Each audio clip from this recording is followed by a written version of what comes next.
Existe um vazio silencioso que invade a nossa experiência atual. É uma sensação sutil, quase imperceptível, no meio do barulho constante da nossa vida. Sentimos isso nos momentos de pausa, entre um vídeo e outro, depois de fechar um app, no silêncio do carro após um dia de trabalho. É a sensação de estar o tempo todo ocupado, mas, no fundo, sem fazer nada de relevante. De estar conectado a todos, mas, ao mesmo tempo, profundamente sozinho. É a crescente sensação de que estamos correndo numa esteira, ofegantes e exaustos, sem nunca avançarmos um único passo rumo a algo que realmente valha a pena. Se você já se sentiu preso no ciclo de distrações ou perdido na busca por um propósito, este vídeo é para você. Inscreva-se no canal, ative as notificações e fique por aqui. Juntos vamos explorar como recuperar o controle sobre a nossa mente e viver uma vida com mais intenção. Vamos começar essa jornada. Chamamos isso de tédio, ansiedade, falta de motivação. Procuramos soluções rápidas, técnicas de produtividade, mas raramente paramos para olhar para a raiz do problema, para a arquitetura invisível que governa nossos desejos, nossas ambições e, no fim das contas, nossa identidade. Essa arquitetura está sendo minada, e o agente dessa erosão é uma das moléculas mais fundamentais e mal compreendidas do nosso cérebro. Uma molécula que foi feita para nos manter vivos, mas que, no mundo de hoje, se tornou a principal causa da nossa insatisfação. Estamos falando da dopamina. Provavelmente você já ouviu falar dela, quase sempre de forma errada. A dopamina foi chamada de molécula do prazer, uma ideia simplificada que nos impede de entender sua verdadeira função. A dopamina não está relacionada ao prazer da conquista, mas à antecipação da busca. Não é a recompensa em si, mas o desejo por ela. É o motor que nos tira da cama pela manhã, que nos faz procurar, explorar, sonhar. Para entender o que ela está fazendo conosco hoje, precisamos voltar ao ambiente para o qual nosso cérebro foi projetado há centenas de milhares de anos. Imagine o nosso antepassado caçador-coletor. Para ele, a dopamina não era liberada quando ele finalmente comia a fruta ou a caça. Ela surgia enquanto ele estava em busca, durante a perseguição.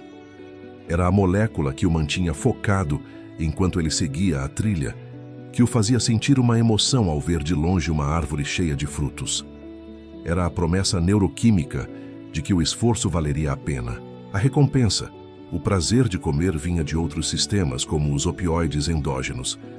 A dopamina era o motor, não o destino. Era sobre o querer, não o ter. Nesse mundo de escassez, esse sistema era uma obra-prima da evolução. Os picos de dopamina eram raros e conquistados com muito esforço. Encontrar comida, encontrar um parceiro, alcançar um lugar seguro, tudo exigia um trabalho árduo. E o circuito dopaminérgico garantiu que tivéssemos a motivação necessária para isso. O nível base de dopamina, o nosso padrão, era naturalmente baixo. Quando surgia um pico, era um grande acontecimento. Um sinal para o cérebro de que algo valioso para a sobrevivência estava acontecendo e deveria ser repetido. Agora, avançamos para o século XXI. Nosso cérebro é praticamente o mesmo. Sua estrutura, seus neurotransmissores, seus instintos básicos não mudaram. O que mudou de forma drástica e sem precedentes foi o ambiente. Vivemos agora em um mundo de abundância artificial, uma realidade projetada para sequestrar nosso sistema de motivação com uma precisão cirúrgica. O celular no seu bolso é o exemplo perfeito disso. Cada notificação, cada like, cada comentário, cada novo item no feed infinito é uma pequena dose de dopamina. Não é o conteúdo em si que nos vicia, é a imprevisibilidade da recompensa. É o mesmo mecanismo que torna as máquinas de caça-níqueis tão viciantes. O cérebro do nosso antepassado recebia uma dose de dopamina ao encontrar comida.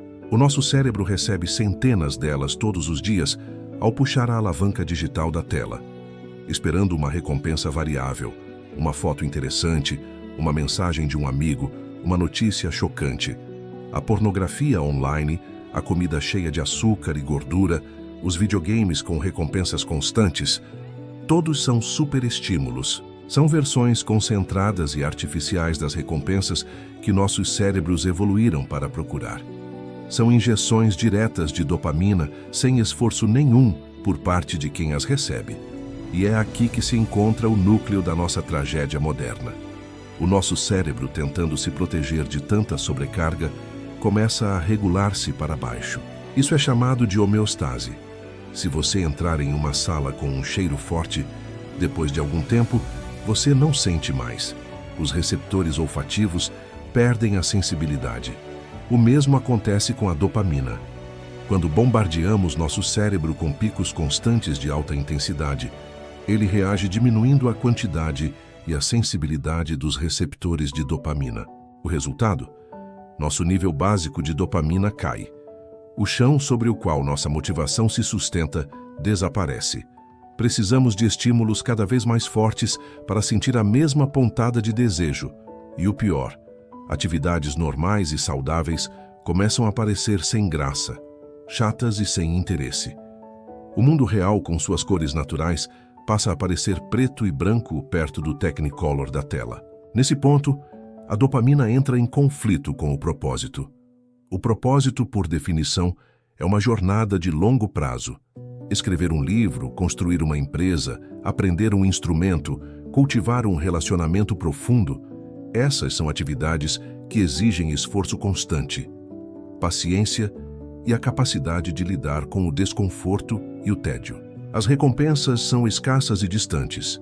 A dopamina liberada por essas atividades é sutil, uma liberação lenta e contínua que nos mantém no caminho. É a melodia silenciosa do propósito. Mas como essa melodia pode competir com o barulho ensurdecedor de uma notificação?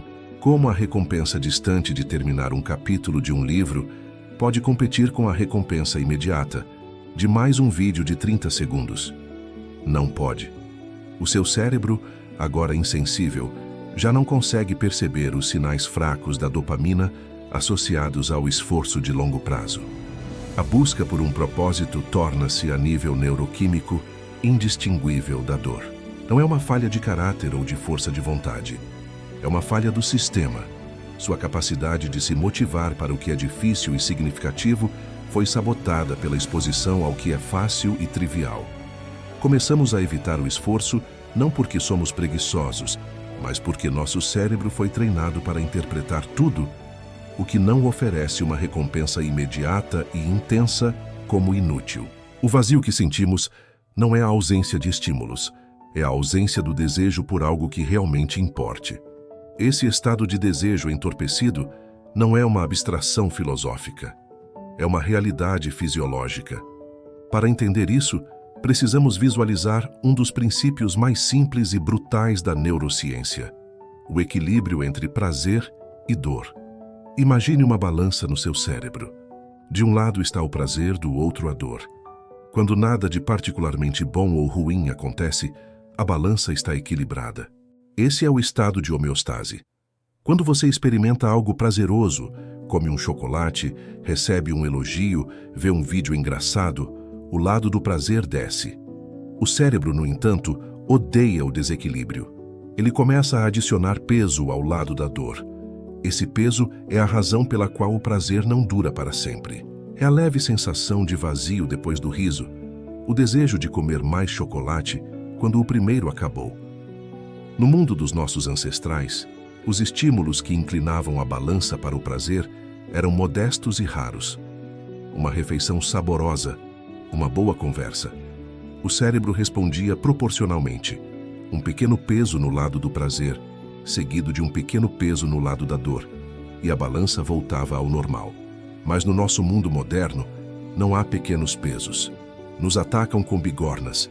A enxurrada de dopamina dos superestímulos não só desequilibra a balança, ela a vira de cabeça para baixo. O cérebro, para se proteger, começa a adicionar contrapesos ao lado da dor, e eles ficam lá praticamente permanentemente. O resultado? Catastrófico. O seu ponto de equilíbrio, o seu estado natural, já não é zero. Ele se desloca constantemente para o lado da dor. Você acorda com um pouco de desconforto, uma ansiedade leve, uma irritabilidade no ar. Esse É o estado de anedonia. A incapacidade de sentir prazer nas coisas que antes o preenchiam. Um passeio no parque, uma conversa com um amigo, um bom livro. Essas coisas que antes nos davam prazer, agora parecem vazias. Um esforço sem recompensa. O cérebro, agora acostumado a estímulos fortes, já não consegue apreciar as pequenas coisas. E o que fazemos quando nos sentimos assim? Buscamos aquilo que sabemos que vai nos dar um alívio rápido. Pegamos o celular, abrimos o app, comemos algo doce, procuramos o próximo choque, a próxima dose. Não é para sentir prazer. Fazemos isso para fugir, mesmo que por um momento, da dor do nosso novo estado. Tornamo-nos viciados não na busca da felicidade, mas na fuga da nossa própria infelicidade. E esse ciclo só se aprofunda. Cada dose que tomamos para nos sentirmos normais só reforça os contrapesos no lado da dor, tornando a nossa base ainda mais baixa. E é nesse ponto que o propósito começa a desaparecer. O propósito, como já disse, exige esforço. Exige que abracemos o lado da dor da balança voluntariamente. Ele pede para enfrentarmos a frustração, o desconforto e o tédio. Mas o cérebro, agora viciado no prazer imediato, já não consegue mais lidar com a dor de uma tarefa difícil. Ele quer a gratificação instantânea, e isso nos faz abandonar nosso propósito. A solução não é buscar mais truques para sermos produtivos. A solução é algo mais profundo. É confrontar nossa relação com a tecnologia. Precisamos de um jejum de dopamina. Um jejum para permitir que nosso cérebro se recupere e se ajuste. E sim, esse processo é doloroso. Sentiremos a agitação, a ansiedade, o tédio profundo. Mas é nesse desconforto que está a cura. É quando resistimos ao impulso de buscar o conforto instantâneo que começamos a nos recuperar. Confundimos este estado neurológico com uma crise de identidade. Muitas vezes dizemos a nós mesmos que não temos disciplina, que somos procrastinadores, ou que ainda não encontramos a nossa paixão. Mas a verdade é mais complicada do que isso. A paixão não é algo que se encontra como se fosse uma chave perdida. É algo que se constrói, com esforço e foco, e nosso cérebro, que foi feito para nos ajudar a cultivar o que queremos, está danificado. Você não é preguiçoso. O seu cérebro está exausto de uma batalha que nem sabia que estava travando. Sua bússola interna, que deveria nos guiar em direção ao nosso verdadeiro propósito, foi desorientada pela constante interferência de sinais artificiais. E o pior de tudo é que começamos a confundir a intensidade desses sinais dopaminérgicos com o valor das atividades. O cérebro entende o desejo intenso gerado por um algoritmo como um desejo genuíno. Acreditamos que realmente queremos ver mais um vídeo, ou realmente queremos saber o que está acontecendo no feed. Mas, na verdade, estamos respondendo a um impulso criado, um reflexo de um desejo ancestral por sobrevivência, agora manipulado para servir a interesses comerciais. O que a dopamina está fazendo com o seu propósito é então um ataque em duas frentes. Ela torna o caminho do propósito insuportavelmente doloroso e, ao mesmo tempo, cria caminhos fáceis que nos afastam dele. Essa manipulação do nosso circuito de desejos não é por acaso, é um modelo de negócios. A economia da atenção, que é a base de grande parte da internet, não vende produtos ou serviços.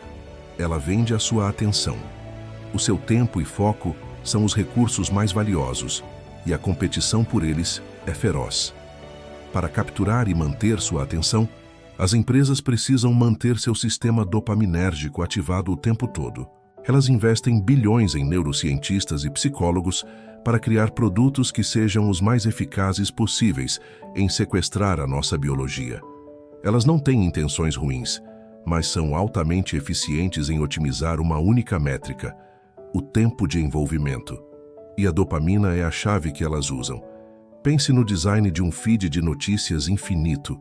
Ele elimina o que psicólogos chamam de sinal de parada. Quando você lê um jornal ou um livro, no final de uma página ou capítulo, você tem um momento para decidir se quer continuar. O feed infinito remove essa pausa. Ele é um fluxo contínuo de estímulos, potencialmente recompensadores, mantendo a dopamina alta e dificultando o seu desligamento. A recompensa variável intermitente, que é o mesmo mecanismo das máquinas de caça-níqueis, está presente em cada funcionalidade. Você não sabe quando vai chegar o próximo like. Você não sabe se o próximo vídeo vai ser engraçado ou chato. Essa incerteza mantém seu cérebro viciado, liberando dopamina não pela recompensa, mas pela antecipação dela. Estamos jogando numa máquina de caça-níqueis global, e a aposta é a nossa capacidade de viver de forma intencional. Esse processo tem um efeito destrutivo na nossa percepção do tempo e do esforço. Começamos a desenvolver uma intolerância ao que é lento. A ideia de passar uma tarde inteira lendo um livro ou praticando algo se torna desconfortável. Nosso cérebro, acostumado com uma cadência rápida de recompensas fáceis, começa a tratar a ausência de novos estímulos a cada poucos segundos como um erro, como tédio a ser eliminado. Mas o propósito cresce na lentidão. Ele surge nos momentos de esforço, aparentemente sem recompensa, entre as grandes realizações. Criatividade, pensamento profundo, sabedoria. Esses não vêm de um fluxo contínuo de informações rápidas. Eles nascem do silêncio, do foco e, sim, do tédio. O tédio é o espaço que a mente criativa preenche com suas próprias ideias.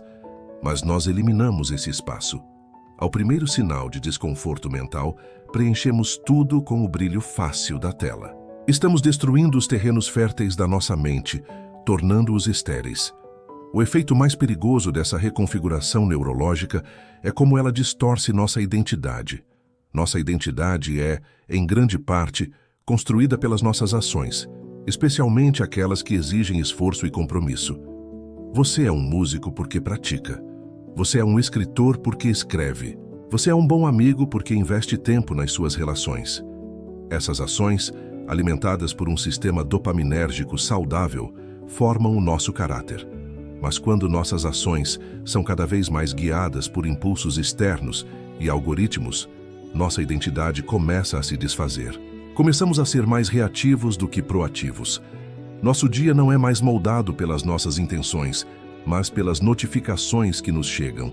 Acordamos com a intenção de trabalhar num projeto importante, mas uma hora depois estamos perdidos nas redes sociais, sem saber como chegamos até ali. Não é um fracasso moral, é um sequestro neurológico. A sua força de vontade, que reside no córtex pré-frontal, a parte mais evoluída do seu cérebro, responsável pelo planejamento e controle dos impulsos, está lutando contra o sistema de recompensa do cérebro. Uma parte muito mais antiga e poderosa, projetada para garantir nossa sobrevivência a curto prazo. Sempre que você cede ao impulso de olhar o celular ao invés de focar no trabalho, você reforça o caminho neural do impulso e enfraquece o da disciplina.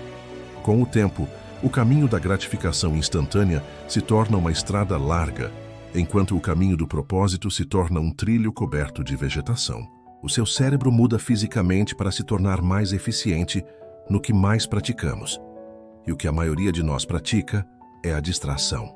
A tragédia final é que essa busca incessante por estímulos dopaminérgicos não nos torna mais felizes.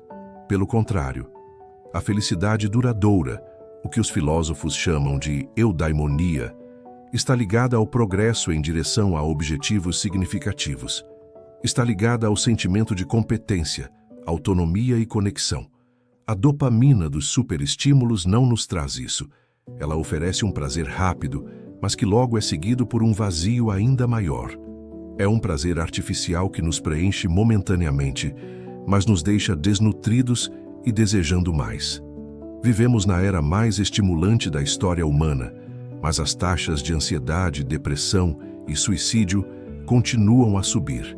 Isso não é uma coincidência. Estamos trocando o propósito profundo por gratificação instantânea.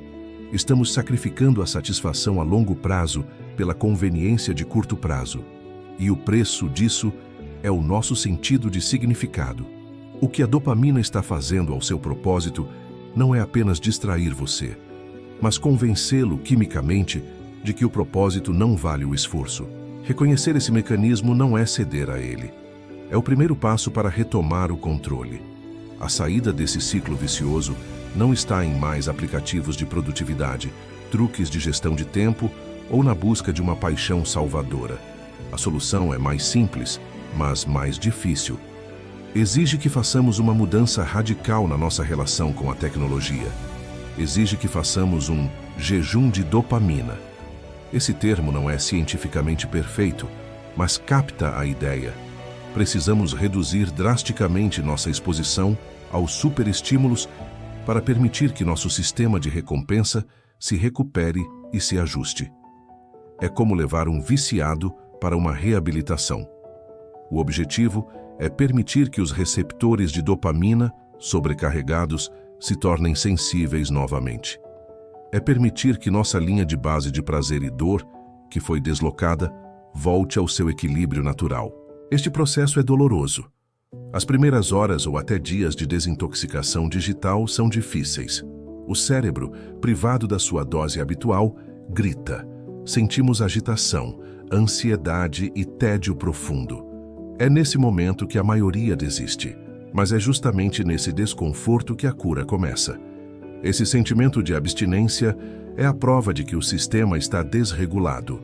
É o som dos contrapesos no lado da dor, agora sem estímulos para mascará-los. A única forma de removê-los é resistir ao impulso de compensá-los de novo. É sentar com o tédio, olhar para uma parede, caminhar sem fones de ouvido.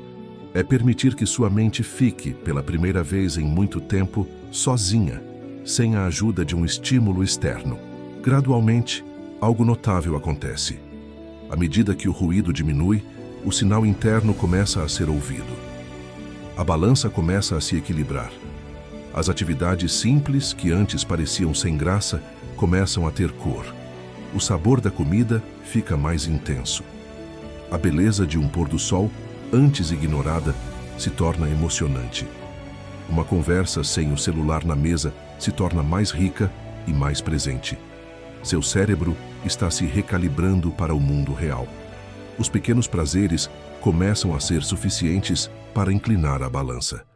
Esta é a recuperação da sua capacidade de encontrar alegria nas coisas que realmente nutrem a alma. E, o mais importante, sua tolerância ao esforço começa a crescer. O trabalho difícil já não parece uma tortura. A frustração de aprender algo novo não faz você querer fugir. O caminho do propósito, antes impossível, começa a clarear. Este processo de recalibração não é único. Ele exige prática constante. Viver no mundo moderno requer um ambiente que proteja a sua mente, exige limites claros. Significa desativar notificações desnecessárias. Significa reservar períodos do dia, ou até dias inteiros, sem telas. Significa apagar apps que mais nos distraem e acessá-los através de um navegador, criando uma barreira ao processo que foi feito para ser fácil. Significa substituir o tempo consumido passivamente por tempo dedicado à criação.